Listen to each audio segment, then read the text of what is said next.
గురుర్బ్రహ్మ గురుర్విష్ణు గురుర్దేవో మహేశ్వర గురు సాక్షాత్ పరబ్రహ్మ తస్మై శ్రీ గురవే నమః. గురవే సర్వలోకానాం భిషజే భవరోగిణాం నిధయే సర్వవిద్యానాం శ్రీ దక్షిణామూర్తయే నమః. బృహద్వాసిష్ట సిద్ధాంతం పూర్ణబోధోపదేశిక వెంకటేశ్వర యోగీంద్రం సద్గురుభ్యో నమో నమః. ఆత్మానాత్మ అతీతమనిశం కేవలాత్మోపదేశిక వేముల రామయాయ యోగీంద్రం సద్గురుభ్యో నమో నమః. క్షరాక్షరమతీతం చ అచల పూర్ణోపదేశిక పూర్ణానంద పుల్లయార్యా సద్గురుభ్యో నమో నమః. అస్మద్గురు సమారంభం కృష్ణ సాందీప మధ్యమం ఓంకారపీఠ పర్యంతం వందే గురు పరంపరం. జై గురుదేవ్. వినవే తెలిపెద రుక్మిణి మద్గురు బోధ కనవే సద్గుణమానిని. వినవే తెలిపెద వివరముగని మనము ననుగల కోర్కెదీరగా ఘనుడగు సాందీప గురుని తెగనిన పూర్ణ భావమిప్పుడు వినవే తెలిపెద రుక్మిణి మద్గురు బోధ కనవే సద్గుణవానిని.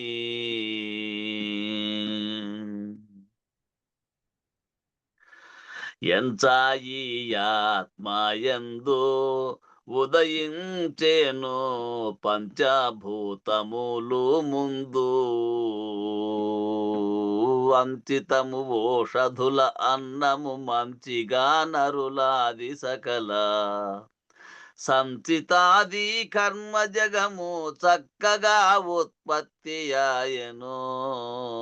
వినవే తెలిపెద రుక్మిణి మద్గురు బోధ కనవే సద్గుణమానిని.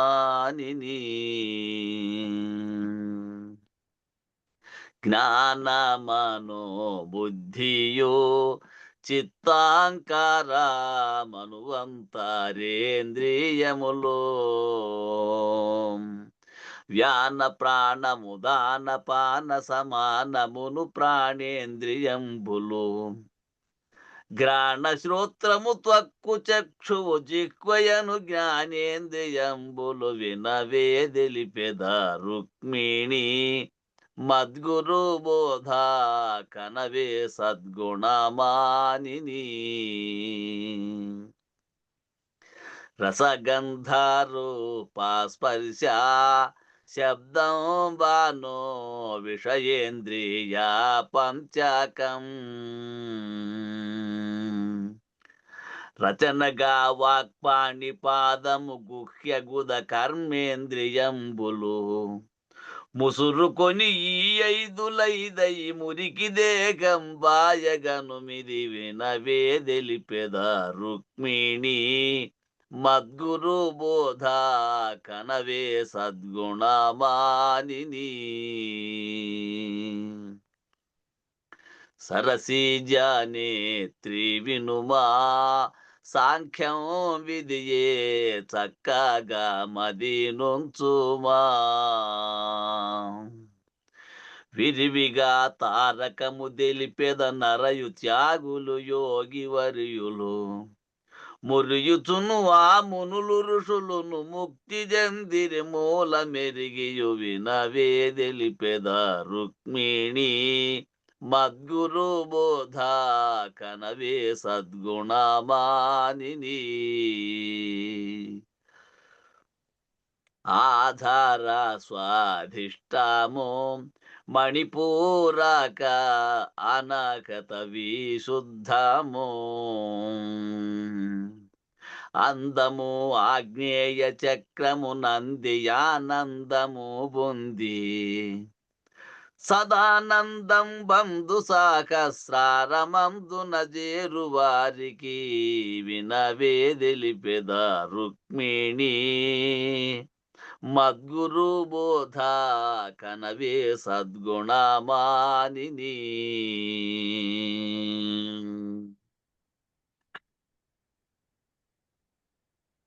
పరమహంస సంచారం పావని వినుమా పూర్వాదళమున పుణ్యము అరయగా ఆగ్నేయ దళమున అంది నిద్రాలస్యముంది విరివిగా దక్షిణము క్రూరము నైరుతిని పాపంబు జందును వినవే తెలిపెద రుక్మిణి మద్గురు బోధ కనవే సద్గుణమానిని. పశ్చిమము క్రీడాశక్తి వాయుగమనము పరగా ఉత్తరారతియుక్తి నిశ్చయము ఈశాన్యమందున నిలచి దానము చేయుచుండును స్వచ్ఛముగ మధ్యే విరాగము దీక్ష జందును దివ్యముగను వినవే తెలిపెద రుక్మిణి మద్గురు బోధ కనవే సద్గుణమానిని. అనువుగా కేసరిలో జాగ్రత్త జందు కర్ణికలో స్వప్నముందు వినయముగ లింగంబునందు చనువుగా సుషుప్తి జందును పూని పద్మత్యాగమందున మానకాతురియంబుజ వినవే తెలిపెద రుక్మిణి మద్గురు బోధ కనవే సద్గుణమానిని.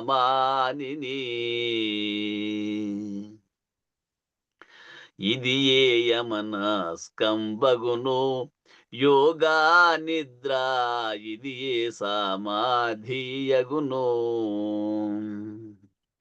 ఇది ఏ శివజీవైక్యమండ్రు ఇది ఏ నిర్నిద్రను చుదెలియుము విదితముగ మఖవాక్యముల నా వివరమంతయు వేగ తెలిపెద వినవే తెలిపెద రుక్మిణి మద్గురు బోధ కనవే సద్గుణమానిని.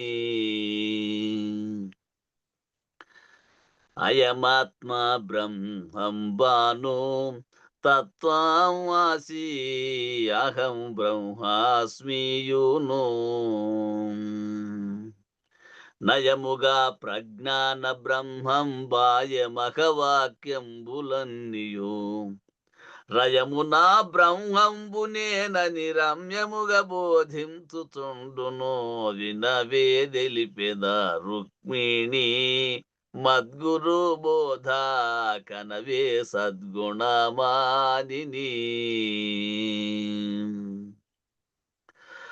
తరుణి సాధనంబులు అన్నియు చేయ తరించాది జన్మము అరయగా పరిపూర్ణ బోధ ఎరుగ కను హరిహరులకైనా ఎరుక దొలగదు ఎన్నటికి మరుగు తెలియక మమత జెందెరు వినవే తెలిపెద రుక్మిణి మద్గురు బోధ కనవే సద్గుణమానిని. ఈ ఉత్త బట్ట బయలు ఏమియూ లేదు ఇది ఏ పరిపూర్ణ బ్రహ్మం ఎన్నగా ఈ బ్రహ్మమంతట ఏమిగానక నిండియున్నది ఎరుక ఎన్నది లేని లేకను ఏకమై తానంతటున్నది వినవే తెలిపెద రుక్మిణి మద్గురు బోధ కనవే సద్గుణమానిని. మూలములేని గుర్తెరిగే శరీరము మొదటికే లేదనుచు చాలగా మది నమ్మియుండిన ఏల ఈ శాస్త్రంబులన్నీయు కీలు గురునిచే మరుగు తెలిసిన కాలిపోవును కర్మ బంధము వినవే తెలిపెద రుక్మిణి మద్గురు బోధ కనవే సద్గుణమానిని ధరణి సికింద్రపురా మందీపల వరహను మధ్యేసి కేంద్ర ఆ గురుని పాదము గులిచి వేగమే పూర్ణ బోధ చెంది ఎరుకను తిరిగి చూడకు మనసు తెలిపే స్థిరముగా పొన్నాల రాజయ్య వినవే తెలిపేద రుక్మిణి మద్గురు బోధ కనవే సద్గుణమానిని. జై శ్రీ సద్గురు ప్రభు మహారాజుకు జై. పూర్ణానంద పుల్లయార్యులకు జై. విష్ణుఆనంద కృష్ణమూర్త్యార్యులకు జై. అనంతకోటి భక్త మండలికి జై. జై గురుదేవ. జై అందరికీ జై గురు. గురు పరంపరకు జై.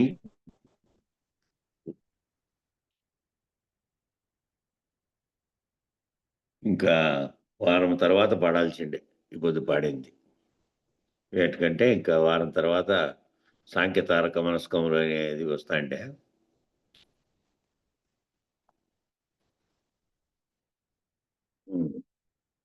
అప్పుడు చెప్పమన్నావులేమి అదేదో సందర్భం వచ్చినప్పుడు. అవును, ఆ రోజు సాంఖ్యతారక మనస్కాలు గురించిన ప్రసంగ పాఠం ఇంతకుముందు దీంట్లో యూట్యూబ్లో వచ్చింది. మళ్ళీ మనం ప్రసంగ పాఠంగా పెట్టుకున్నాం విద్యాసాగర్ రావుది. ఇప్పుడు నిర్నిద్రలో ఏం చెప్పారు నిన్న అంటే, ప్రజ్ఞలో స్థిరమైనటువంటి వాడు త్రిపుటిని ఎట్లా విదిలించేస్తాడట అంటే, ఒక పురుగును మీద పడితే పురుగుని ఎట్లా విదిలించేస్తాడో అట్లా విదిలించేస్తాడట. అంత బలవంతుడు అంత సమర్థుడు అయిపోతాడనమాట ఆ స్థితిలోకి వచ్చిన తర్వాత. కాబట్టి అక్కడ ఆత్మనిష్ఠుడు బ్రహ్మనిష్ఠుడు అయినాడు. అది బలం. వాడిని త్రిపుటి ఏమీ చేయలేదు. త్రిపుటికి లొంగడు. త్రిపుటికి అతీతమైనటువంటి స్థితిలో ఉంటాడు. అంతటి సమర్థుడై ఉంటాడు. కాబట్టి అధికారి అయి ఉంటాడు. నిర్నిద్రకి అధికారి. నిర్నిద్ర అంటే ఆ పదాన్ని పట్టుకుంటే తెలియదు. కింది నుంచి పైదాకా క్రమం తెలియాలి. ఎట్లా ఎక్కాలో తెలియాలి. ఏమేమి అవతల పడేయాలో, అవతలకి ఇసిరేయాల్సినవి ఏంటివి, ఏమేమి ఇసిరేయాలో అవన్నీ ఇసిరేయాలి. ఆ త్రిపుటిలో నీకు తోస్తున్నటువంటి మూడుగా తోసేటువంటివన్నీ ఇసిరేయాలి, అవతల పడేయాలి తీసి. ఏమేమి అవతల పడేయాలో తెలిస్తే జీవన్ముక్తిని పెదకందార్థాల్లో ఒక ఉపమానం చెబుతున్నాడు. పెదకందార్థాలని మనం ఇటీవలే చదువుకున్నాం.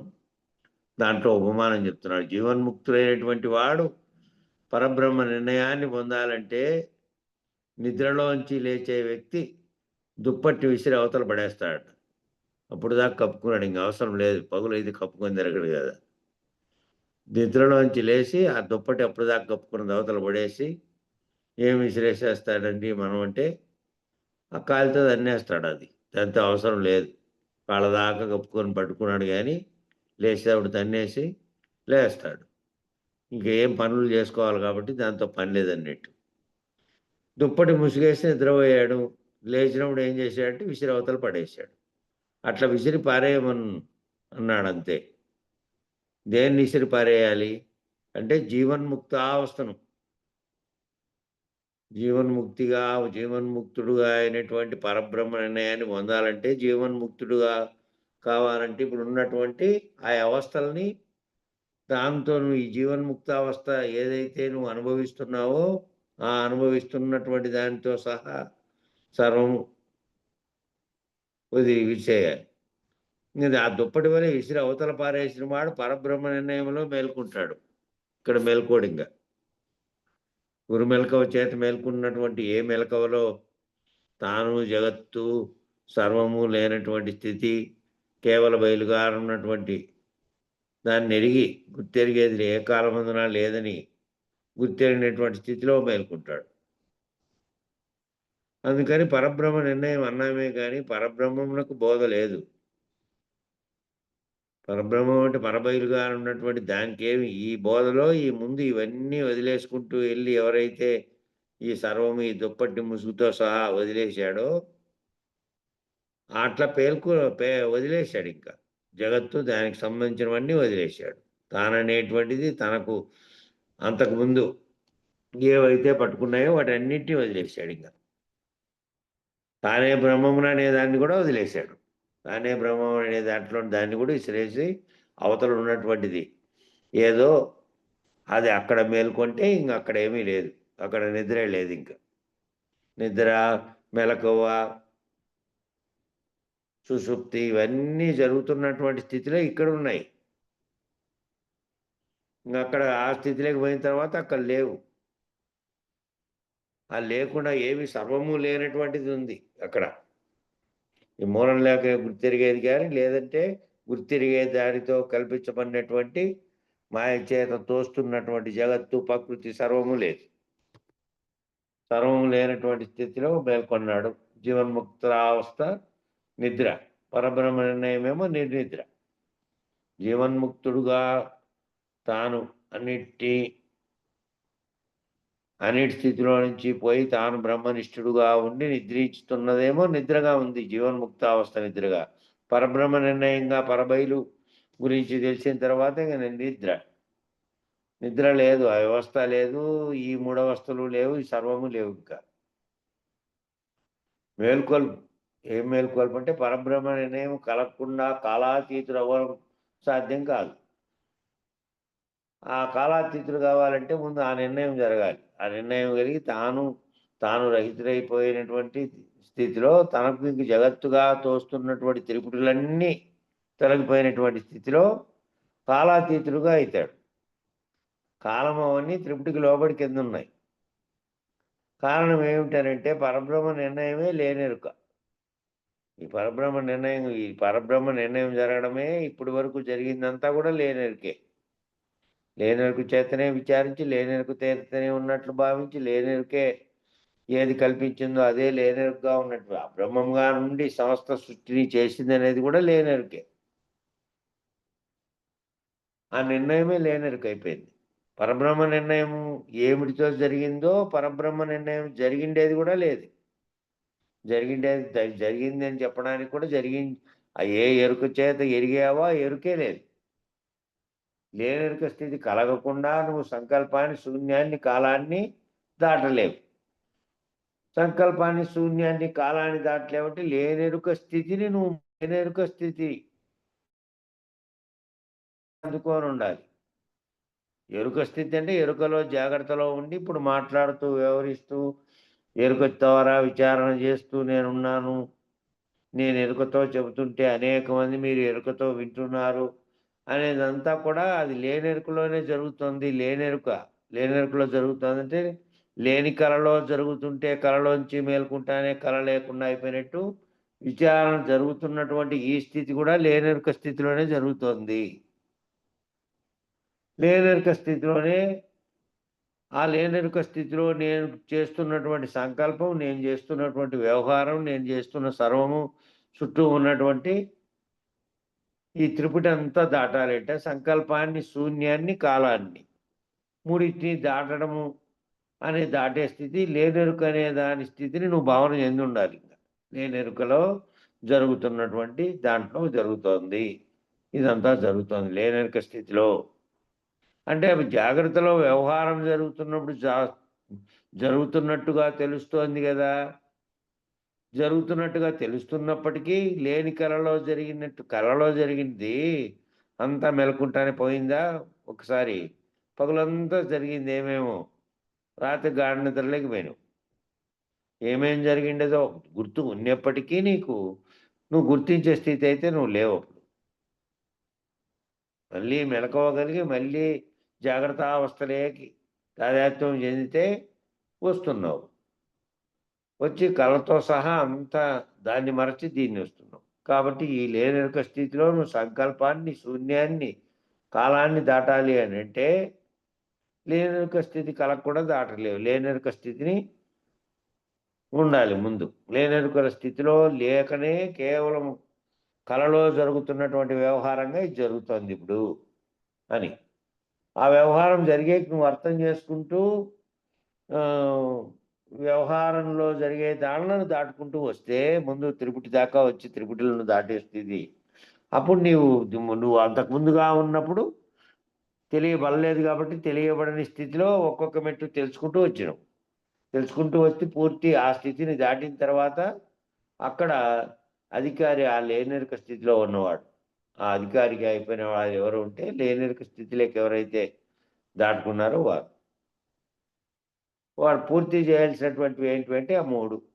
ఎవరైతే కాలాన్ని దాటాడో లేనెరుక స్థితిలో ఉండి వాడు నిర్నిద్రుడగును. కాలాన్ని ఎవరైతే దాటారో సంకల్పాన్ని, శూన్యాన్ని, కాలాన్ని మూడింటిని దాటినటువంటి స్థితిలో ఎవరైతే ఉన్నారో నిర్నిద్రుడవుతాడు. హరి ఓం శ్రీ హరి ఓం. అయిపోయింది. నిర్నిద్ర అనే దానికి సంబంధించిన పాఠం అయిపోయింది.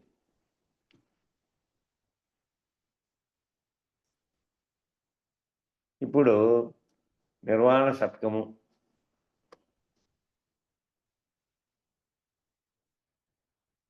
పెద్దగా ఉంది ఇది.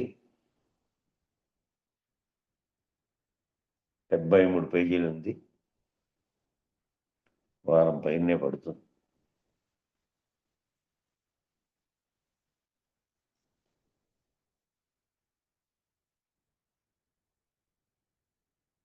ఈ నిర్వాణ షట్కం అనేది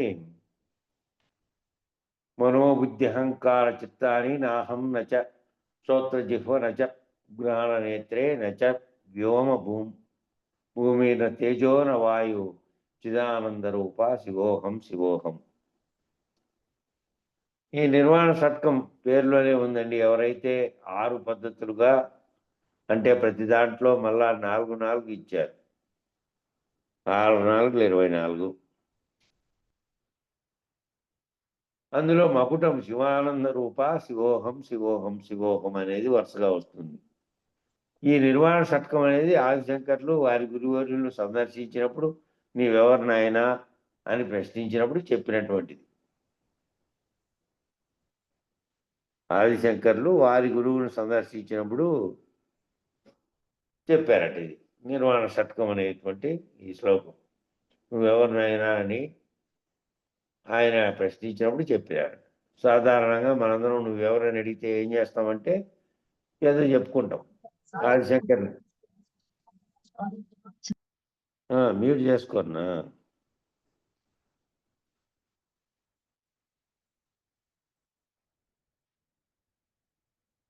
ఆ విధంగా ఆదిశంకర్లేమో 6 శ్లోకాలు చెప్పారట. ఎవరినైనా నువ్వు అంటే అందులో ప్రధానమైనది చిదానంద రూప శివోహం శివోహం. చిదానంద రూపుడు అనేటువంటి శివుడనే నేను, శివుడనే నేను, శివుడనే నేను, శివుడనే నేనని 3 సార్లు చెప్పాడట. నేనే శివుణ్ణి అని చెప్పి 3 సార్లు. ఎవరు? ఈయన ఆదిశంకరాలు వాళ్ళ గురువు అడిగితే అని 3 సార్లు చెప్పడంలో ఉద్దేశం ఏమంటే 3 అవస్థలలోనూ త్రిపుటిగా జీవభావం అంతా కూడా స్పష్టంగా 3 ఉన్నటువంటి త్రిపుటితో ముడిపడి ఉంది కాబట్టి ఏ అవస్థలో అయినా సరే శివుడినే నేను, ఏ అవస్థలో ఉన్నప్పటికీ. వాళ్ళ గురువు పరమహంస కదా. వాళ్ళ గురువు పరమహంస కదా. కాదు ఈయన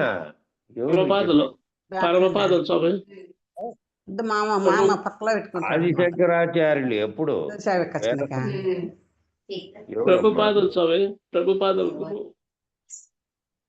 లక్ష్మీదేవనేమ్మ ఓపెన్ చేసుకొని మాట్లాడతాను.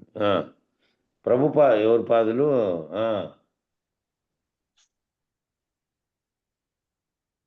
ఆదిశంకరాచార్యులు. గౌడపాదాచార్యులు అన్నా. అవును, అదే వివేకానందుడు అని అనుకున్నాడు అన్నయ్య.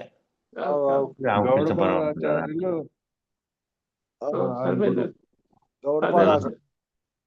కరెక్ట్లే. అదే వివేకానందుడేమో అనుకున్నాడు, శంకరాచార్యులు అనుకోకుండా. కాదు, రామకృష్ణ పరమహంస అనుకున్నాడు. అదే పరమహంస అదే అదేనప్ప, వాళ్ళ గురువుని చెప్పాడు, వివేకానందుని గురువుని చెప్పాడులే.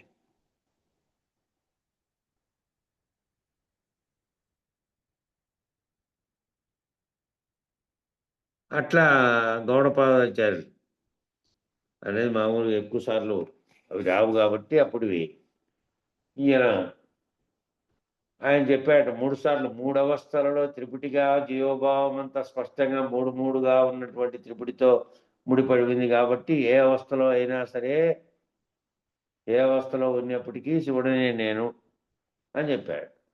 ఇప్పుడు మనందరం మేల్కొనేటప్పుడు ఎలా మేల్కుంటున్నాము, ఎవరి నామరూపాత్మకంగా మేల్కుంటున్నాము, ఎవరి నామరూపాత్మకంగా నీవే శివుడని మేల్కుంటున్నావా? నువ్వు ఆ భావంతో ముందు రాత్రి కూడా పడుకునేటప్పుడు ఏవేవో తలంచకుండా పడుకొని ఉండింటే నువ్వు నేను ఆత్మస్వరూపుడుగా ఉన్నాను, నేను నామరూపాత్మకమైనటువంటి శరీరాన్ని ధరించి ఉన్నప్పటికీ దానితోనే దాన్ని నిద్రపుచ్చుతున్నప్పటికీ ఏది నిద్రపోతుంది అప్పుడు? ముందు ఆ గుర్తెరిగేది నిద్రపోతే ఇది ఎట్లాగో ఇది నిద్రపోయే పని లేదు, ఇంకా అది ఎట్లాగో దాంట్లో జరిగే క్రియలు కొన్ని జరుగుతున్నప్పటికీ అది ఊరికే ఓ చోట పడిపోయిన దానిలాగా ఉంటుంది. అట్లా పడిపోయింది మెల్ల మేల్కుంటానే ఏముంటుంది ముందు అంటే, మేల్కుంటానే ఇంకా తన శరీరము అదే గుర్తొస్తుంది కాబట్టి మేల్కుంటానే తన నామరూపాత్మకంగా ఉన్నటువంటి తాను అనేది గుర్తొస్తుంది. నీవే శివుడని మేల్కుంటున్నావా? నేనే శివుడనే భావన లేదు కాబట్టి, ఆ భావన ఉంటే అట్లా మేల్కొంటే, కాబట్టి ప్రతి ఒక్కరూ రోజు ధ్యానం చేయవలసిన అంశం ఏమిటంటే, ముందు నేనే శివుడు అనే ధ్యానం చేయమంటున్నారు.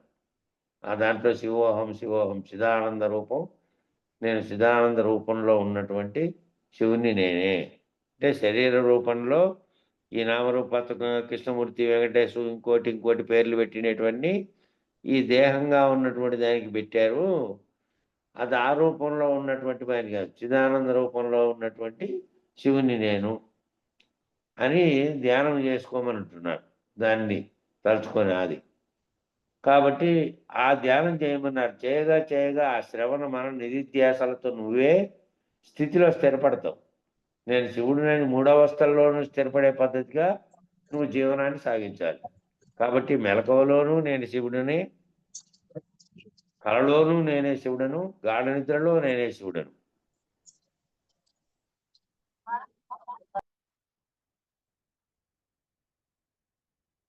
కాబట్టి సృష్టి కాలంలో కూడా నేను శివుడను, స్థితి కాలంలో కూడా నేను శివుడనే, లయ కాలంలో కూడా నేను శివుడను. సృష్టి చేసేటప్పుడు, స్థితిలో ఉన్నప్పుడు, లయం చెందినప్పుడు. సృష్టి స్థితి లయాలని 3గా చెప్పినప్పుడు ఈ 3 మేల్కొని జగత్ అనే భావన లేకొస్తే సృష్టి, ఆ పగులంతా జాగ్రత్తలో వ్యవహరిస్తున్నదంతా. మళ్ళీ లయం చెంది రాత్రి నిద్రపోయినప్పుడు స్థితిలో కూడా అదే. అంటే వ్యక్తం వెష్టికేమో మెలకువ, కళ, నిద్ర. వెష్టికేమో ఏం జరుగుతున్నాయంటే మెలకువ జరుగుతుంది, కళ జరుగుతుంది, మళ్ళీ నిద్ర వస్తుంది. 3 స్థితులు జరుగుతున్నాయి. ఆయనకేమో ఇవే 3 స్థితులు సృష్టి స్థితి లయాలుగా ఉన్నాయి. శివునికేమో ఈ 3 స్థితులు, నీకేమో మెలకువ, కళ, నిద్రగా ఉంటే శివునికేమో సృష్టి స్థితి లయాలుగా ఉన్నాయి. ఈ 3టిలో కూడా నేను ఏకముగా ఉన్న శివస్వరూపుణ్ణే అనేటువంటి భావం అనుభవంలోకి రావాలి. ఈ 3 అవస్థల్లో కూడా నేను, నాకు ఏదైతే మెలకువ, కళ, నిద్ర ఉందో 3 స్థితులు ఉన్నాయో ఆయనకు సృష్టి స్థితి లయాలుగా ఉన్నాయి ఈ 3 అవస్థలు శివునికి అని. ఈ 3 అవస్థల్లో ఉన్నప్పుడు నేనే అఖండ ఎరుక కాబట్టి, నేను ఖండ ఎరుకలుగా జీవుడుగా భావిస్తే ఇక్కడ నేననే అహం చేత నేననే ఎరుక ఏదైతే పలుకుతోందో జీవుడుగా భావించినప్పుడు పలుకుతోంది. నేను విచారణ చేసుకుంటూ వెళ్తే నేను అఖండ ఎరుకలో నుంచి ఆ చైతన్యంగా ఉన్నటువంటి ఒక్క స్థితిలోనే గుర్తెరిగే ఎరుక నేనే ఆ అఖండ ఎరుకను అన్న తర్వాత జీవుడుగా లేదు. జీవుడుగా ఉన్నటువంటి స్థితిలో కాకుండా నేనే ఆ శివస్వరూపంగా ఉన్నటువంటి స్థితి లేకపోతే ఆ 3టిలో కూడా ఏకంగా ఉన్నటువంటి శివస్వరూపుణ్ణే నేను. ఆ మూడింటిలోనూ ఈ మూడుగా వేరుగా అనుకుంటున్నావు కానీ నిజానికి ఈ ఆ మూడు సృష్టి స్థితిలయాలు మెలకువ కళానిద్రలు అనేటివి ఒక్కటిగా ఉన్నాయి. అఖండ ఎరుకగా ఉంటే అప్పుడు శివస్వరూపుడుగా ఉన్నావు. నువ్వు అప్పుడు జీవుడుగా ఉన్న అనుభవం కాదు, అఖండ ఎరుకగా ఉన్నటువంటి అనుభవ స్థితిలో నుంచి చెప్తున్నావు. నా అనుభవం ఏమిటి అంటే చిదానందం. నా అనుభవం చిదానందంగా బ్రహ్మస్వరూపంగా ఉంది. ఇంకా కింద దిగొచ్చేటువంటి కింద జీవుడుగా వచ్చేటువంటి స్థితిలో లేనటువంటి దిగిరాకుండా ఉన్నటువంటి అఖండ ఎరుక స్థితిలో ఉంది. శివుడు నేనైనటువంటి అనే స్థితిలో ఉంది అక్కడ. ఆ చిత్ అనేటువంటి చైతన్య స్థితిలో నేను ఆనంద రూపుడుగా ఉన్నాను. ఎట్లున్నా నేను అంటే చిత్ అనేటువంటి చైతన్య స్థితిలో ఆనంద స్వరూపుడుగా ఉన్నా. చైతన్యమే నేనుగా ఉన్నా, శరీరంగా కాదు. నేను చైతన్య స్థితిలో ఉన్నా. నేను చైతన్యమే నేను అనేటువంటి ఆనంద స్వరూపంగా ఉన్నా అక్కడ. కాబట్టి అక్కడ నామరూపాలు లేవు. నామరూపాలు ఉంటేనేమో మళ్ళీ జీవుడు, మళ్ళీ నామరూపాలు ఉంటేనేమో సర్వము ఉన్నటువంటి స్థితిలో ఉన్నాడు. చైతన్య స్వరూపుడుగా మాత్రమే ఉంటే, ఆనంద స్వరూపుడుగా ఉంటే ఇంక నామరూపాలు లేవు. నామరూపాలు లేక ఏది గుర్తెరుగుతోందో, ఏది గుర్తెరిగే దాని యొక్క లక్షణమో, ఆ లక్షణమైనటువంటి స్వరూపం, నా స్వరూపం ఏమిటిగా ఉందంటే ఆ లక్షణ స్వరూపంలో ఏమిటిలో ఉంది అంటే నామరూపాలు లేని చైతన్య స్థితిలో ఉంది. నామరూపాలతో కాకుండా చైతన్య స్థితి ఏదైతే అఖండ చైతన్యం ఉందో దాని నుంచే సర్వము తెలియబడుతోందో ఆ స్థితిలో ఉంది. ఆ నామరూపాలు లేని అఖండమైనటువంటి ఆనంద స్వరూపంగా ఉన్న స్థితిలో ఏమేమి లేవో చెప్తున్నాడు. అట్టి చైతన్యమే ఆనంద స్వరూపంగా కలిగినటువంటి ఆనందమే చైతన్యంగా ఉంది. చైతన్యమే ఆనందంగాను, ఆనందమే చైతన్యంగాను ఒక్కటిగా ఉంది. ఈ రెండింటి మధ్య భిన్నత్వం ఏమీ లేదు. చైతన్యం, ఆనందం రెండు ఒక్కటే. ఈ రెండు ఒక్కటే. ఈ రెండు ఒకటిగా కలిగినటువంటి శివస్వరూపము నేను. ఆ రెండు ఒక్కటైనటువంటిది ఎక్కడైంది? అక్కడ ఆ రెండు ఒక్కటైన స్థితిలో అక్కడుంది. శివస్వరూపంగా ఉన్నటువంటి చైతన్యమే నేనుగా భావించేటువంటి స్థితిలో ఉంది. చైతన్యమే అఖండ చైతన్యంగా, అఖండ ఎరుకగా ఉన్నటువంటి స్థితిలో ఉంది. అదే బ్రహ్మము, అదే శివుడు. ఆ స్థితిలోనే ఉంది. చైతన్యం ఉంది అక్కడ. మళ్ళీ నామరూపాత్మమైన కిందికి దిగొచ్చే చైతన్యం కాదు. దిగొచ్చినామంటే మళ్ళీ నీ ఆనందము, చైతన్యం రెండు వేరువేరుగా ప్రవర్తిస్తాయి. ఈడ శరీరానికి కలిగే ఆనందాన్ని మళ్ళీ తాదాత్మ్యం చెందుతావు. ఈడ కిందికి వచ్చిన తర్వాత కింద ప్రవర్తనలో శరీరానికి ఏదైనా ఆనందం కలిగితే దాన్ని జీవుడుగా దాన్ని భావిస్తావు. కాబట్టి నేనేమిగా ఉన్నాను? విచారణ ద్వారా నేను జీవుడుగా నామరూపాత్మకమైనటువంటి భౌతిక స్వరూపంలో నుంచి చైతన్య స్వరూపం నేను అనే స్థితిలోకి నువ్వు ఎదిగినావు. ఎదిగిన తర్వాత మళ్ళీ కింద దేహానికి కలిగే ఆనందాలతో కాదు, చైతన్య స్వరూపంగా ఏదైతే ఉన్నదో ఆ శివస్వరూపాన్ని నేనే అటువంటి భిన్నత్వం లేదు. ఇంకా ఆ రెండిటికి అక్కడ భిన్నత్వం లేదు. రెండు ఒక్కటే. ఆ రెండు ఒకటిగా కలిగినటువంటి శివస్వరూపాన్ని నేను. కాబట్టి ఆ శివస్వరూపుడికి ఏమేమి లేవో చెప్తున్నారు. ఆ శివస్వరూపుడికి నామరూపాత్మకమైనవన్నీ ఏమీ లేవు. ఇవన్నీ కల్పించినటువంటి బొమ్మల్లో ఉండి ఈ వ్యవహారం అంతా చూపిస్తారే రూపం. ఆ నామరూపాత్మకమైనది కాదు ఆ శివస్వరూపం. నామరూపాత్మకమైనది కాకుండా అఖండ చైతన్య శక్తిగా ఉన్నటువంటి స్థితిలో ఉంది అది. కాబట్టి ఆ రూపంలో ఉన్నటువంటి వాడిని నేను. కాబట్టి శివస్వరూపుడికి ఏమేమి లేవో అవన్నీ నాకు లేవు. శివస్వరూపంగా ఉన్నదానికి నామరూపాత్మకమైన శరీరం, ఆ శరీరానికి ఆకారం, దాంట్లో ఉండేటువంటి ఈ పరికరాలు ఇవన్నీ ఏంది లేదు. తను అనేటువంటి స్థూల రూపంగా ధరించినటువంటి కాదు. అది చైతన్య స్వరూపమైనటువంటి శక్తి రూపంలో ఉన్నది. కాబట్టి వేటి యందు నీకు స్పృహ లేకుండా ఉంటే నీవు చిదానంద రూపుడకు శివునితో చెబుతున్నాడు. వేటి యందు స్పృహ లేదు,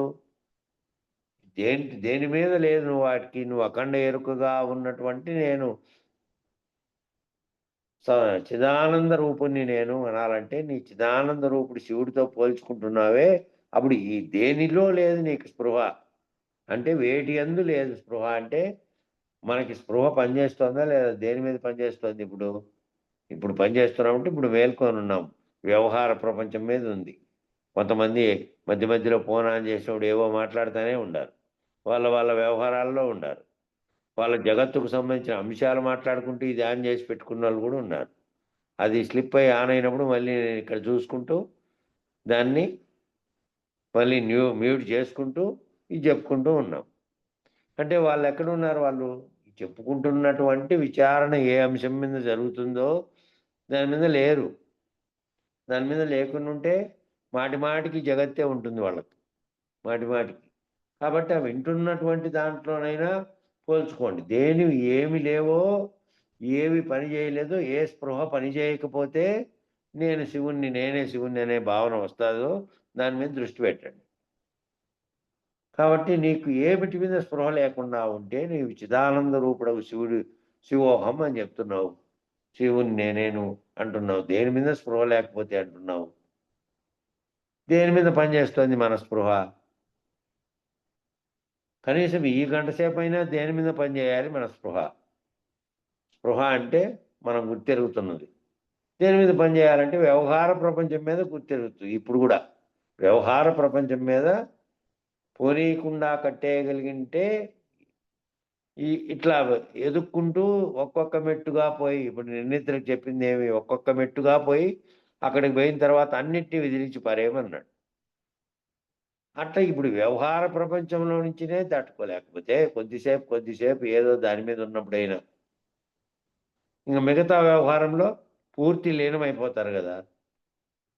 కాబట్టి దేని మీద స్పృహ లేకపోతే అప్పుడు నేనే ఆ చిదానంద రూపుడైనటువంటి శివుణ్ణి అని చెప్పాలంటే వ్యవహార ప్రపంచం మీద ఉండకుండా, వ్యవహార ప్రపంచంలోని అంశాల మీద ఉండకుండా ఉండాలి. అట్లా ఉండగలిగి నిష్ట కలిగినటువంటి ఏకాగ్రత ఉండగలిగిన స్థితి ఉండాలి. శరీరం ఉందా లేదా? శరీరం మీద స్పృహ పనిచేస్తుంది కదా. ఇంకా ప్రాణము, మనస్సు, బుద్ధి, జ్ఞానేంద్రియాలు, కర్మేంద్రియాల మీద, వీటన్నిటి మీద ఇవన్నీ ఉన్నట్టుగా స్పృహ తెలుస్తోంది కదా మనకు. ఇవన్నీ కలిగే శరీరం ఉంది. ఈ శరీరానికి అంతటికీ చైతన్యం అనే అధిష్టానం ఒకటి ఉంది. దాని ప్రకాశం చేత మనసు, బుద్ధి, చిత్తం పనిచేస్తోంది. ఆ మనసు, బుద్ధి, చిత్తము దేని మీద మరలకుండా ఉంటుందో, దేని మీద దాన్ని దాటినటువంటి స్థితిలో శరీరానికి ఉన్నటువంటి పరికరాలకు ఉన్నటువంటి అధిష్టానంగా ఉన్నటువంటి నేను, ఆ అధిష్టానము సర్వవ్యాప్తమైనటువంటి సృష్టి స్థితిలయాల కారకుడైనటువంటి శివుడుగా ఉన్నది అఖండంగా ఉన్నప్పుడు అనే దాంట్లోకి పోవాలి కదా నువ్వు ఈ స్థితిలో నుంచి. కాబట్టి వీటన్నిటి యందు స్పృహని కనుక ఎవరైతే వీటన్నిటినీ ఈ పని చేస్తున్నటువంటి శరీరం మీద ప్రాణ, మనస్సు, బుద్ధి, జ్ఞానేంద్రియాలు, కర్మేంద్రియాలు వీటన్నిటితో పనిచేస్తున్నటువంటి దాంట్లో నుంచి తాదాత్మ్యం చెందకుండా దానికి అతీతంగా వాటన్నిటి యందు స్పృహని కనుక కోల్పోయి ఎవరైతే చైతన్యాన్ని విరమింపజేశారో, ఇక్కడ ఉన్నటువంటి జీవుడుగా ఉండే చైతన్యంతో ఉన్నప్పటికీ కూడా జీవ చైతన్యంగా తాదాత్మ్యం చెందకుండా నాలో ఉన్నటువంటి ఏ చైతన్యం పనిచేస్తుందో ఆ చైతన్యమే సర్వవ్యాప్తమైనటువంటి చైతన్యంగా ఉన్నటువంటి ఈశ్వరుడు. అదే ఈశ్వరత్వంగా ఉన్నటువంటిది ఉంది, సర్వవ్యాప్తి చైతన్యంగా ఉంది. అది ఆనంద స్వరూపానికి మించి రెండు రకాలుగా ఉన్నటువంటి లేవు అక్కడ. శరీరానికి పైన ఉన్నటువంటి అధిష్టానంగా ఉన్న చైతన్యంగా ఉన్నటువంటి స్థితి లేదు. శరీరము అంటే నామరూపాత్మకమైనటువంటి మళ్ళా శివుడుగా వచ్చేది కేవల చైతన్యంగా ఉంది. అక్కడ చైతన్యం, ఆనందం ఒక్కటిగా ఉంది. ఎప్పుడైతే శరీరము, దానికి సంబంధించిన అంశాలు మనిషి నేను ఆత్మస్వరూపుడుగా ఉన్నటువంటి, బ్రహ్మనిష్ఠుడుగా ఉన్నటువంటి, ఆనంద స్వరూపుడుగా ఉన్నటువంటి,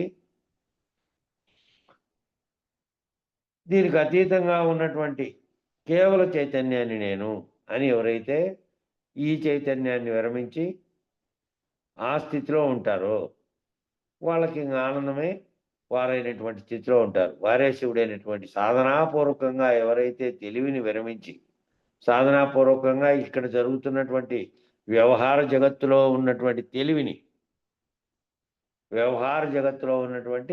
తెలివిని విరమించి వ్యవహార జగత్తు యొక్క తెలివి నీవుగా ప్రవర్తించి నేను అని నీ ఎదురుగా ఉన్నటువంటి చుట్టూ ఉన్నటువంటి వాటితో వ్యవహారం చేసేటువంటి స్థితి నుంచి, ఆ తెలివి నుంచి సాధనాపూర్వకంగా ఎవరైతే ఈ తెలివిని విరమించి నేనైనటువంటి శివస్వరూప స్థితిలో, నేనేమిటి అంటే నేను ఆత్మస్వరూపంగా ఉన్నటువంటి చైతన్యాన్ని, ఆ చైతన్యంతో నేనని పలుకుతున్నా, ఆ చైతన్యంతో గుర్తిస్తున్నా, ఆ చైతన్యంతో నా శరీరాన్ని గుర్తుపడుతున్నా, సర్వ జగత్తును, ప్రకృతిని, అందులోని అంశాలన్నింటినీ ఆ చైతన్యంతోనే తెలియబడుతున్నా. తెలుసుకుంటున్నప్పటికీ తెలుసుకుంటున్నటువంటి తెలివి సర్వవ్యాప్తమైన శివస్వరూపంగా ఉన్నది.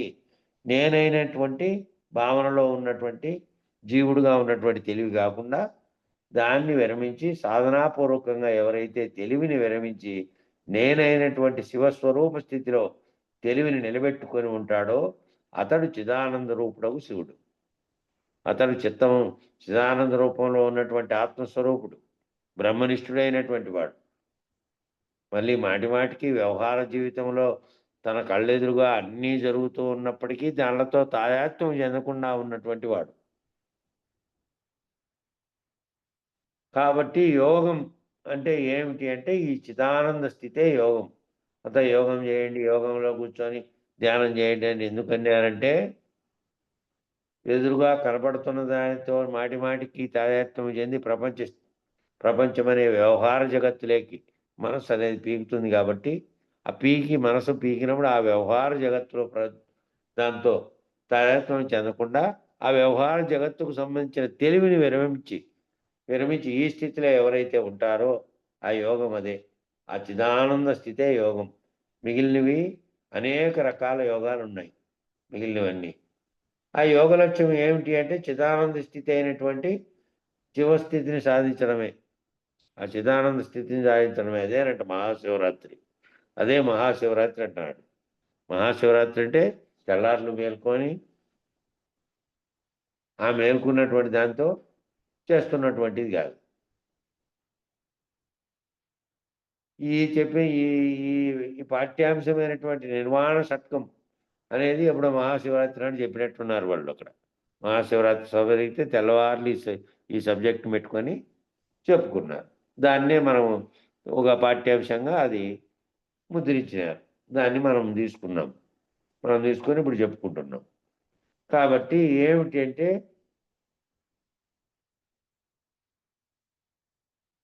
అటువంటి స్థితిలో, ఏ స్థితిలో ఆ శివరాత్రి అనే దాని గురించి మహాశివరాత్రి అంటే ఏమిటంటే ఆ తెల్లవార్లు ఆ మేల్కొని ఉన్నట్టు భజన చేసి నిద్రపోనికుండా మేల్కొని ఉన్నటువంటి స్థితిలో ఉండడం కానీ, నిద్రపోకుండా మేల్కొని ఉంటే మళ్ళీ పగులు ఏ విధంగా వ్యవహార జగత్తులో ఉన్నామో రాత్రి కూడా మేల్కొని వ్యవహార జగత్తులో ఉండడానికి కాదు.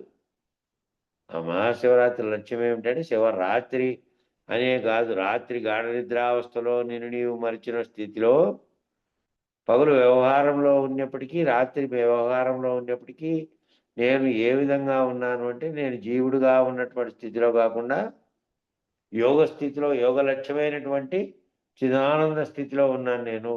ఆ శివస్థితిని సాధించాను నేను. ఆ శివుడుగా ఏదైతే ఉందో ఆ శివుడు సర్వవ్యాప్త చైతన్యం ఎక్కడైతే శివస్వరూపంలో ఉందో ఆ శివస్వరూపంలో ఉన్నది నేను అని తన్మయత్వం చెందాలి. శివరాత్రి అది మహాశివరాత్రి. తాను శివస్వరూపంలో తన్మయత్వం చెందేది.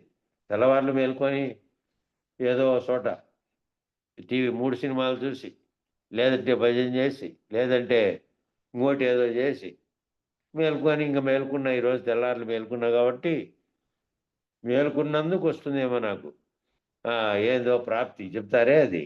దానివల్ల అట్లా పోతున్నటువంటి పాపాలు, అట్లా పోయేటువంటి స్వర్గప్రాప్తి అయ్యేది అవన్నీ ఏమీ లేవు. ముందు నువ్వు శివస్వరూపంగా భావన చెందితే నువ్వు ఆ శివస్వరూపమైనటువంటి స్థితిలోకి భావన చెందే స్థితిలోకి పోవాలి నువ్వు. అది మహాశివరాత్రి. ఈ మహాశివరాత్రి యాగానికి, కర్మకి, భక్తికి, జ్ఞానానికి 4 మార్గాల వారికి అత్యున్నతమైనటువంటి కాలం. కారణం ఏమిటంటే ఆ నలుగురు కూడా ఆయా మార్గముల ద్వారా శివుణ్ణి ఆరాధించడం ద్వారా ఈ 4 మార్గాలు, కర్మ మార్గం, భక్తి మార్గం, జ్ఞాన మార్గం, యోగ మార్గం అనేటివి 4 మార్గాలు ఉంటే ఆ 4 మార్గాల ద్వారా ఏ మార్గంలో ఉన్నా పోని, ఆ 4 మార్గాల ద్వారా ఈ శివరాత్రి నాడు అత్యున్నతమైనటువంటి కాలం ఇది, ఈ శివరాత్రి నాడు చేసుకోమని చెప్పాడు.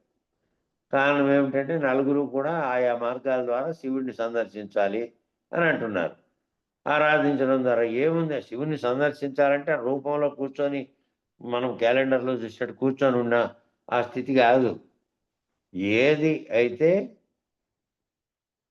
వ్యవహార జగత్తుకు అతీతంగా ఉన్నటువంటి చిదానంద స్వరూపంలో ఉందో, ఏకత్వ స్థితిలో ఉందో, బ్రహ్మం స్థితిలో ఉందో, ఏదైతే ఆ స్థితిలో నిలకడ చెంది ఉండడం, ఆ స్థితిలో ఉన్నట్టు నిలకడ చెంది ఉండడం కోసమే అదే శివోహం కాబట్టి, అదే శివుడుగా తానుండే స్థితి కాబట్టి దానికోసం ఈ మార్గాలన్నీ చేపట్టారు. కర్మోపాసనగా ఉన్నటువంటి వాళ్ళేమో అర్చనలు, అభిషేకాదుల ద్వారా శివుడిని ఆశ్రయించారు కర్మోపాసనలు. భక్తి మార్గంలో ఉన్నవారేమో ఆ శివనామోచ్చరణలో ఆ నామం పఠించుకుంటూ లయమైపోతారు తన్మయత్వం చెంది. ఆ రకంగా తనని తాను కోల్పోయే స్థితిలో మిగిలిపోతారు. అదే యోగ మార్గంలో ఉన్నవాడేమో ఈ నిర్వాణ షట్కం ద్వారా విరమించడం ఎలాగో తెలిసినవాడు యోగి. యోగి అయిన వాడేమో ఈ నిర్వాణ షట్కం ద్వారా, నిర్వాణ షట్కం 6 రకాలుగా, షట్కం అంటే 6, నిర్వాణం అంటే తాను ఉన్నప్పటికీ కూడా ఏది తానంటే శరీరంగా భావిస్తున్నటువంటి అది ఉన్నప్పటికీ దానిలో గుర్తెరిగే చైతన్యంగా ఉన్నది నిర్వాణ స్థితిలో ఉండడం. అదేమి దేన్ని కదిలి దేనితోనూ రమించకుండా ఉన్నటువంటి స్థితిలో ఉండడం. నిర్వాణ స్థితి ద్వారా, షట్కం ద్వారా విరమించడం ఎలాగో తెలిసినవాడు యోగి. రమించడం తెలిసినవాడు భోగి. రమించడం అంటే దాంతో మళ్ళీ వ్యవహార జగత్తులో యోగం రమించడం తెలిసిన వాడేమో భోగి. కాబట్టి యోగ లక్షణం అంటే ఏంది అంటే భోగించడం కాదు, యోగిగా ఉండి విరమించడం. ఏందన్నా ఏదో చెప్తాడేమో, ఓపెన్ చేసుకున్నా. మనకి ఇప్పుడు వాస్తవమైనటువంటి శివుడు ఎక్కడ గుర్తుపడతాడు?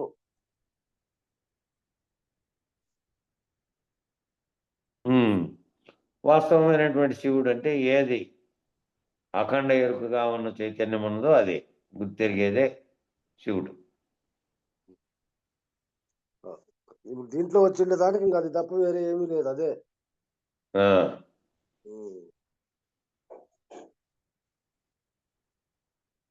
కాబట్టి యోగ లక్షణంగా ఉండేవాడు ఏం చేస్తా అంటే విరమించుట. యోగ లక్షణం విరమించుట అనమాట, రమించుట కాదు. విరమించుట అనేది యోగి లక్షణం. లక్ష్య స్థితిలో నిలబడి ఉండుట, లక్షణంతో లక్ష్య స్థితిలో నిలబడి ఉండటమే యోగం. రమించుట అంటే అదే తానైనటువంటి వాడు. విరమించుట అంటే రమించేది కూడా లేనటువంటి నిశ్చల స్థితిలో ఉన్నటువంటి వాడు. ఇక బ్రహ్మానికి ఇంకెక్కడుంది చోటు? లేదు, లేదే లేదు. అది కాబట్టి దాని నుంచి లక్ష్య స్థితిలో నిలబడి ఉండుట అంటే లక్షణంతో లక్ష్య స్థితిలో నిలబడి ఉండటమే యోగం.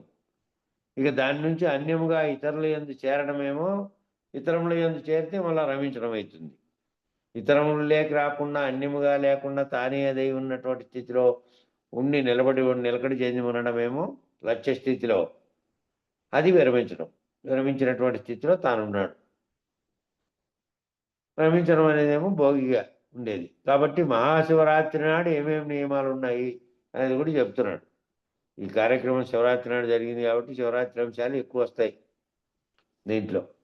కాబట్టి ఏమేమి నియమాలు ఉన్నాయి అంటే భోగ లక్షణాలన్నీ పక్కకు పెట్టమన్నాడు.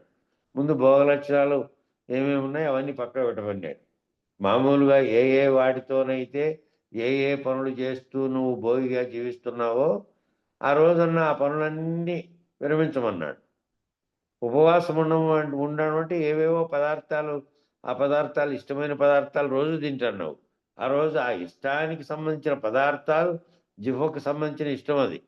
కాబట్టి అవి కూడా లేకుండా అవి కూడా ఉపవాసం ఉన్నట్టే కడుపంతా ఖాళీగా ఉండి ఇదిగా ఉండు కానీ ఏవి ఇష్టపూరితంగా నాకు ఇది ఉంటే బాగుండు, నేను అదైతే చాలా బాగుండు, ఈ రకమైన భోగాసక్తి లేనటువంటి ఏదో పానీయమో ఏదో ఆ రోజు మాత్రం తీసుకొని ఉండడమే దాన్ని ఉపవాసం అంటారు. అవన్నీ ఎందుకు చేయమన్నారంటే ఏవేవన్నీ భోగ లక్షణాలతో సంబంధించి ఉన్నాయో తినడం కాటి నుంచి వ్యవహరించడం కాటి నుంచి మిగతా ఆ భోగ లక్షణాలన్నీ లేకుండా ఉండుని ఆ భోగ లక్షణాలని పక్కకు పెట్టమన్నాడు ఆ ఒక్క రోజన్న. వాటితో ఏమేం పనులతో భోగిస్తున్నామో అన్ని పక్కకు పెడితే అదే ఉపవాసము. అన్నిటినీ పక్కకు పెడితే ఉపవాసం. తినకుండా ఊరికి పొద్దు అన్నం తినలేదు కాబట్టి అది ఉపవాసం కాదంట. ఏ ఏ అంశాల్లో నీ మదిలో భోగ లక్షణాలని చూస్తున్నాయో వాటన్నిటినీ పక్కకు పెట్టడం అదే ఉపవాసం. ఉపవాసం అంటే ఆయా ఇంద్రియములందు చేరకుండుట. ఉపవాసం అంటే ఏమని చెప్పారంటే ఆయా ఇంద్రియాలలో చేరి ఆ ఇంద్రియాలలోకి తాదాత్మ్యమై ఇంద్రియాలతో పనిచేయించి దాంతో ఆనందం పొందేటువంటి విషయాలు ఉన్నాయి ఆ విషయాలలోకి చేరకుండా ఉండడం. ఇంద్రియ విషయములందు చేరకుండుట ఇది ఉపవాసం. ఇంద్రియ విషయాలతో చేరకుండుట దాన్ని వాడుకోడు, స్వీకరించడు అవి ఆ, స్వీకరించడు దాంతో అవి ఇంద్రియాలను. దాంట్లో ఏమీ స్వీకరించకుండా దాని పట్ల ఆసక్తి లేకుండా ఉండుట ఇది ఉపవాసం. ఇట్లా ఉపవసించినటువంటి తరువాత శివార్చన చేయాలి. శివార్చన చేయాలంటే ఎలా చేస్తావు మరి అంటే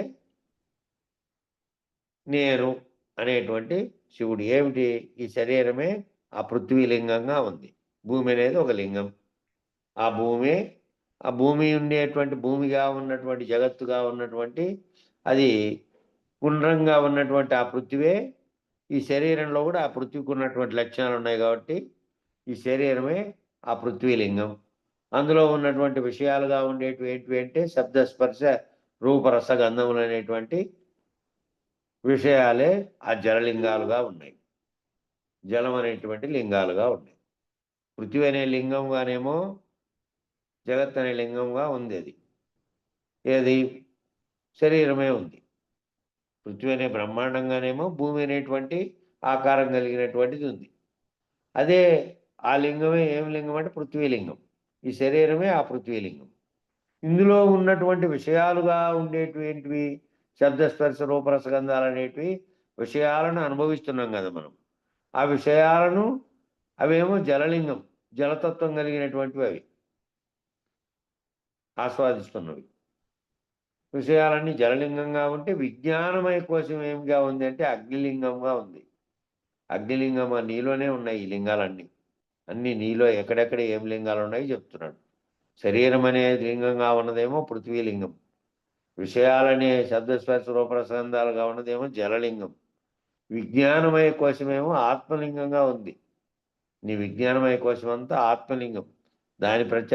దాని ప్రభావము దాని యొక్క ప్రకాశం లేకుండా ఉంటే ఏది పనిచేయదు. శరీరంలోని అవయవాలే కాదు, కార్యరూపంగా లేకుండా స్థూలంగా కనపడకుండా ఉండే మనస్సు బుద్ధి చిత్తం అహంకారం అనే అంతరంగ చతుష్టయం కూడా ఆ దాని యొక్క ప్రకాశం ఉంటే పనిచేస్తుంది. లేదంటే అది ఏవి పనిచేయవు. విజ్ఞానమయ కోశమంతా కూడా బుద్ధి తెలివి స్వరూపం అంతా కూడా అగ్నిలింగం. బుద్ధి తెలివి యొక్క స్వరూపం అంతా కూడా ఎక్కడ విజ్ఞానమయ కోశంగా ఉన్నటువంటిదంతా కూడా ఆత్మలింగమే. అది లేకపోతే ఏ పని చేయవు. అది లేకపోతే ఇవన్నీ ఏవి పనిచేయవు. ఏది పనిచేయదు. ఇంకా పంచప్రాణములుగా ఉన్నదేమో ఆ వాయులింగం ఆత్మలింగం, పృథ్వీలింగం, జలలింగం, అగ్నిలింగం జ్ఞానంగా ఉన్నది. పంచప్రాణాలుగా ఉన్నదేమో వాయులింగం. ప్రాణాలు లేకుండా ఇవేవి పనిచేయవు కదా. ముందు ప్రాణం ఉంటే కదా, ప్రాణం ఉంటే ఈ కదలికలన్నీ ఆ కదలికల్లో సూక్ష్మ రూపంలో ఉన్నటువంటి జ్ఞానస్వరూపంగా ఆత్మస్వరూపంగా ఉన్నదంతా దీని ఆవరణను ఆధారంగా చేసుకొని ఉంది. కాబట్టి శక్తి ఏమిట్లోకి ప్రవేశిస్తే బల్బు అనేది ఉంటే ఆ బల్బు లేకపోయినటువంటి శక్తి పోయి దాన్ని వెలిగేటట్టు చేసింది. లేదంటే ఉత్త భౌతిక దేహం ఉన్నట్టుగా ఉత్త దేహం ఉంది, ప్రాణం లేని దేహంలాగా. కాబట్టి వాయువు అనేది పోతే అందులోకి అన్ని వైపులకు వాయువు పోయి కరెంటు ప్రసారమైనట్టు ప్రసారం జరిగితే శరీరం ప్రాణస్వరూపంగా ఉంది, వాయులింగంగా ఉంది. నిద్రపోయినప్పటికీ ఆ ప్రాణం పనిచేస్తుంది. మళ్ళీ మెలకు వచ్చిన తర్వాత దేంతో మనసు బుద్ధితో తాదాత్మ్యం చెందుతోంది. అప్పుడు తాదాత్మ్యత లేకుండా ఉంది అంతే నిద్రపోయినప్పుడు. కాబట్టి వాయులింగమేమో ఈ పంచప్రాణాలుగా ఉంది. ఈ నీ అంతరేంద్రియాలైనటువంటి మనస్సు బుద్ధి చిత్తం అహంకారం అనే 4 అంతఃకరణాలు కూడా జ్ఞాత అనే చైతన్యం అనే ఆకాశలింగంగా ఉంటాయి. ఈ 4 మిగతాటివన్నీ శరీరలింగంగాను, శరీరం అనేది అందులో ఉండే శబ్దస్పర్శ రూపాల విషయాగ్రంథంగా ఉన్నటువంటి జలలింగంగా, అందులో ఉండే విజ్ఞానమయ కోశం అంతా కూడాను అగ్నిలింగంగా, ప్రాణమయ కోశం పంచప్రాణాలుగా ఉన్నదేమో వాయులింగంగా ఉంటే, నీ అంతరేంద్రియాలైనటువంటి మనసు, బుద్ధి, చిత్తం, అహంకారం అనేటువంటి 4 అంతఃకరణలు కలిపి జ్ఞాత అనే చైతన్యంగా ఆకాశలింగంగా ఉంది. ఆకాశలింగంగా ఎందుకు? ఆకాశంతో పోల్చినటువంటి ఆకాశం శూన్యంగా ఉంది. అది చూపించడానికి ఇట్లుంది అని చెప్పడానికి కూడా లేదు. అన్నీ దాంట్లోనే ఉన్నప్పటికీ అదేం కనపడేది కాదు, ఉండేది కాదు. ఉంది ఊరికే చూడడానికి, పైకి చూసి ఇది ఆకాశం అంటున్నాం. అంటే మొత్తం ఇట్లాంటి భూగోళాలతో సహా అనేక గోళాలు దాంట్లో వేలాడుతున్నప్పటికీ అది ఖాళీగా ఉంది, శూన్యంగా ఉంది. అది ఆ ఆకాశలింగంతో పోల్చారు జ్ఞాతను అనేటువంటి చైతన్యాన్ని. బుద్ధి, చిత్తము, అహంకారము, మనసు, బుద్ధి, చిత్తం, అహంకారం అనే 4 కూడా కనపడేటివి కాదు. అవి కనపడకుండానే వ్యవహరిస్తూ ఉన్నాయి లోపల నుంచి. వ్యవహరిస్తూ ఉండడానికి కారణమంతా ఉండేది ఏంటి అంటే అదే ఆకాశలింగంగా ఉన్నటువంటి జ్ఞాత అనే చైతన్యం. జ్ఞాత అనే చైతన్యంతోనే ఈ అన్నిటినీ గుర్తెరిగి, పైన చెప్పినవన్నీ గుర్తెరుగుతున్నది ఆ జ్ఞాతే. ఈ 5 కలిస్తే శివలింగం అయింది. పైన చెప్పినటువంటి 5 లింగాలు కలిస్తే ఆ శివలింగం అనేది అయింది. ఈ 5 ఈ రకమైనటువంటి ఈ శివలింగం కలగడానికి, శివలింగం అనేటువంటి ఆకారం కలగడానికి 5 కలిస్తే శివలింగం అయింది. కాబట్టి నీవు శివస్వరూపుడు కావా? ఇప్పుడు శివస్వరూపుడు అంటే ఈ 5 రకాలుగా చూసుకో. ఈ శరీరం ఏమో పృథ్వీలింగంగా, నీలో ఉండే విషయాలన్నీ శబ్దస్పర్శ రూప సంబంధాలు ఉన్నవి ఏమో జలలింగంగా, విజ్ఞానమయ కోశంగా ఉన్నటువంటిదేమో ఆత్మలింగంగా, ప్రాణమయ కోశంగా ఉన్నదేమో వాయులింగంగా ఉంది, అంతరేంద్రియాలుగా ఉన్నవేమో ఆకాశలింగంగా ఉన్నాయి. అన్నీ కలిపి శివలింగం అయింది. కాబట్టి నువ్వు శివస్వరూపుడు అయినావు. అంటే అవన్నిటి వాటితో తాయాత్వం చెందే స్థితిలో శివస్వరూపుడుగా ఉండేటువంటి శివుడుగా ఉండాలి. భౌతికంగా ఉండేటువంటి స్థితిలో నుంచి ఈ పంచభూతాలు లేకుండా నువ్వు లేవు. ఈ లేకుండా నువ్వు ఎలా ఉన్నావు? కాబట్టి పంచభూతాల లక్షణాలనే వల్లే నువ్వు తయారయ్యావు. కానీ పంచభూతాల లక్షణాలుగా నిన్ను నీవు తెలుసుకోవట్లే. ఆ పంచభూతాల యొక్క లక్షణాలు ఏవైతే ఉన్నాయో వాటికి తన్మాత్రలు ఉన్నాయి. ఆ తన్మాత్రలే నీ రూపంలోకి కార్యరూపం ధరిస్తే వచ్చినటువంటి శరీరంగా అయింది. అదేమో కార్యరూపం ధరించి ఈ భూమి అనేక మండలాలతో కూడినటువంటి బ్రహ్మాండం అంతా అయింది. అది అక్కడ ఉండేటువంటి తన్మాత్రల స్థితి విశ్వంలో ఈశ్వరుడుగా ఉన్నటువంటి దానికి కర్తగా ఉన్నాడు అంతే. పరిణామం చెందినంత ఈశ్వర అది దానిగా ఉంటే దాంట్లో కర్తగా ఉన్నటువంటి స్థితిలో ఉన్నాడు అఖండ చైతన్యంగా. కాబట్టి పంచభూతాల లక్ష్యాలన్నీ నీవు తెలుసుకోవట్లే. తెలుసుకోకుండా ఏం చేసావు? శివుడు వేరే కళలను భ్రాంతిలో పడ్డావు. శివుడు వేరే ఉన్నాడు, నేను వేరే ఉన్నాను, నాలో ఈ రకమైన రూపస్థితిలో ఉన్నాడు నేను గుర్తెరిగితే నాలో ఉండే చైతన్య స్వరూపంగా ఉండి ఈ సర్వమును నడిపిస్తున్నటువంటి ఆత్మస్వరూపంగా ఉన్నది కూడా శివతత్వమే. కాబట్టి 5 పంచభూతాత్మకంగా ఉండే వాటిలో 5 ఏ విధంగా లింగాలు ఉన్నాయో నాలో కూడా ఈ 5 లింగాలు ఉండి 5 లింగాలతో కూడినటువంటి శరీరంగా తయారైనటువంటి పంచలింగాలతో కూడినటువంటిది ఇది. కాబట్టి అక్కడ శివుడు వేరే గలడనే భ్రాంతిలో నువ్వన్నావు. నీలోనే ఈ 5 రూపాల 5 రకాలైనటువంటి అంశాలుగా ఉంది శివుడు నీలో నేను అనేది నువ్వు గుర్తెరక్కపోవడం వల్ల, నువ్వు నేను వేరేననే భావన చెందడం వల్ల భ్రాంతి చేత ఏమైనావంటే శివుడు వేరే కలడని భ్రాంతిలో పడ్డావు. నేను గుర్తెరిగితే ఆ శివస్వరూపంలో ఉన్నటువంటి స్థితిలో నేనున్నాను అన్నటువంటి భావన నీకు కలగడానికి ఏంది అడ్డం వస్తుందంటే నిన్ను నీవు తెలుసుకోకపోవడము, శరీరంగా భావించుకోవడము, నేనంటే ఆ శరీరానికి పెట్టే పేరుతో నువ్వు తాదాత్మ్యం చెందడం, జగత్ అనే దాంట్లోనే నిర్విరామంగా జీవుడుగా భావన చెందడం. విచారణతో ఆ భ్రాంతినే వదిలితే, ఆ భ్రాంతులన్నీ వదిలినటువంటి స్థితి లేకపోతే ఒక్కటొక్కటిగా నీకు వేరుగా కనపడినే భ్రాంతులన్నీ లేకుండా ఒక్కటి అనే భ్రాంతి లేకపోతే, ఆ ఒక్కటిగా ఉన్నటువంటి స్థితి లేకపోతే భ్రాంతి లేదు. ఇంకా నాకు వేరుగా శివుడు ఉన్నాడనే భ్రాంతి కూడా లేదు. కాబట్టి నేనే శివుడను అని ఎవరైతే ఆ లక్ష్య స్థితిలో నిలబడే ప్రయత్నం చేస్తున్నారో, ఎవరైతే ఆ లక్ష్యాన్ని పెట్టుకొని ఆ స్థితిలో నిలబడే ప్రయత్నం చేస్తున్నారో, ఆ ఆత్మస్వరూపుణ్ణి నేను నామరూపాత్మకమైన శరీరతత్వంతో వ్యవహారకర్తగా ఉన్నటువంటిది కాదు. అసలైన నిజనేనుగా ఏదైతే ఉందో నాలో,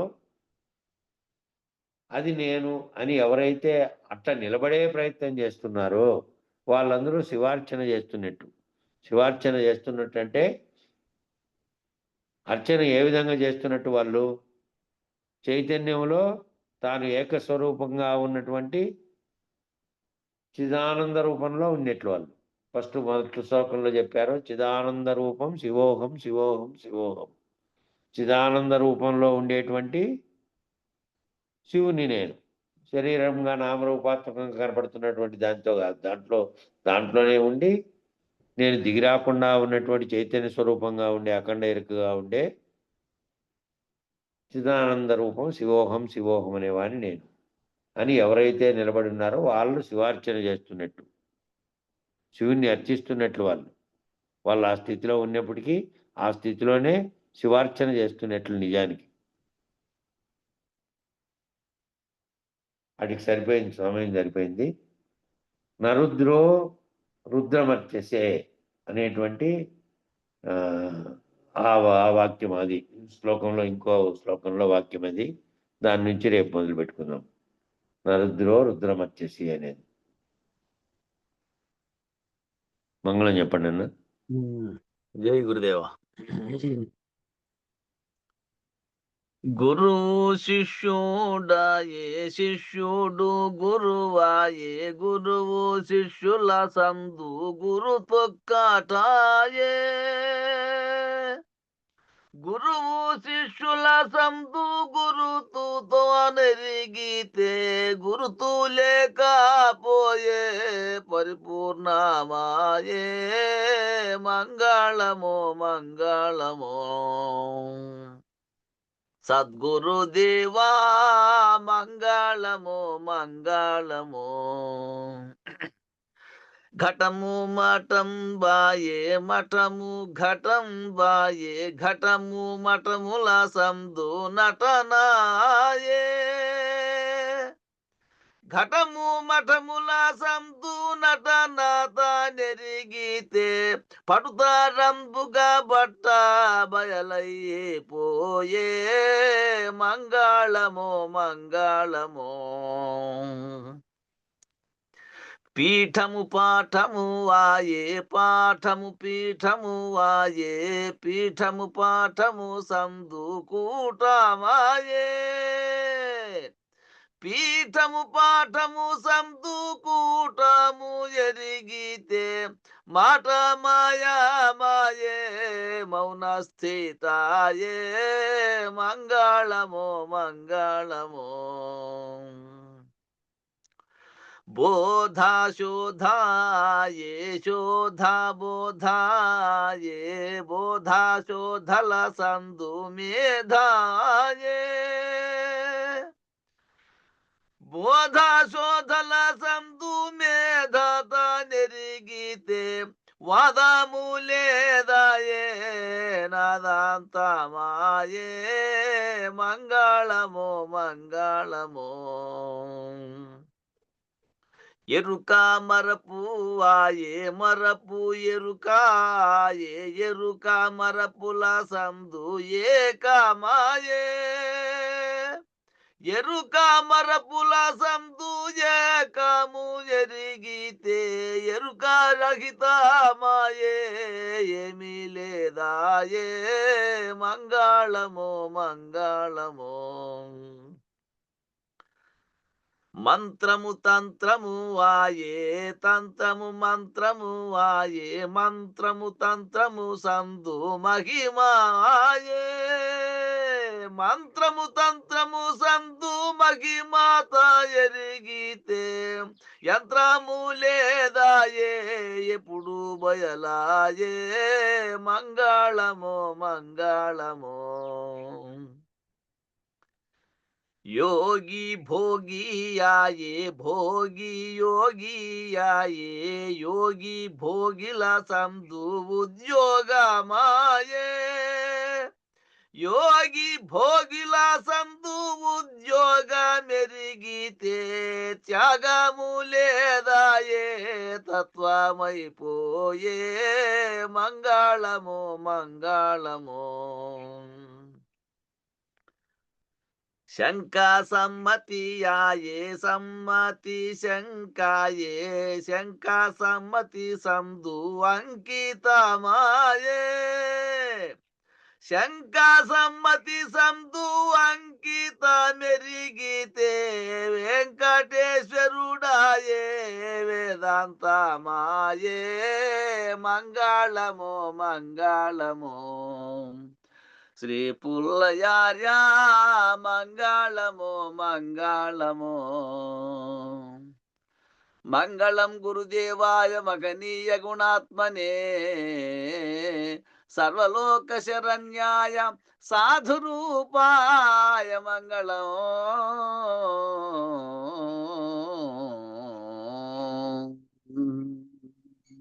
జై శ్రీ సద్గురు ప్రభు మహారాజుకు జై పూర్ణానంద పుల్లయాజులకు జై విష్ణుఆనంద కృష్ణమూర్త్యాజులకు జై అనంతకోటి భక్త మండలికి జై జై గురుదేవ.